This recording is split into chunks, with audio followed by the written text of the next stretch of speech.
Good day guys. Today I'm going to show you guys how to set up a pyramid while entertaining your guests at the bar. Alright guys, so today I got 4 margarita glasses, a wine glass, and 2 shot glasses, 2 different sizes. Alright, I'm going to show you guys how to get it all set up so you can entertain your guests while making cocktails and while having fun. Alright, so first and foremost you want to get 3 glasses, put them together like this, form a triangle. So you want to make sure you got a triangle right there.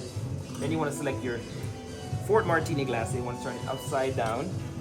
So whenever you pour your cocktail, it runs right into those 3 glasses, so it doesn't run on the floor. All right. Then you want to get your shot glass. You want to make sure you put maybe like a B52 or some straight Sambuca or straight rum, or a Bob Marley. You could make a Bob Marley shot. Put it right there.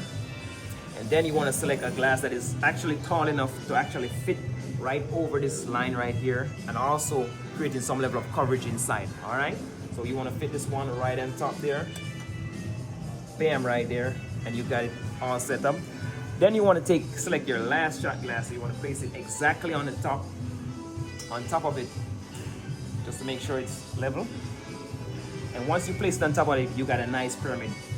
So first and foremost, what you want to do, you want to pour from this pyramid and let it flow right down into these drinks. So you're gonna have some cocktail make down here, and then the flavor is gonna come right back down. You wanna light it, fill it on flame. Then you wanna in order to get that flaming like zest, you wanna make sure that you use some cinnamon powder. And when you pour that cinnamon powder right in the flame, it will just ignite and give it a nice flame.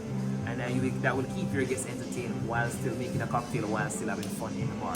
All right, guys. Thank you for tuning in.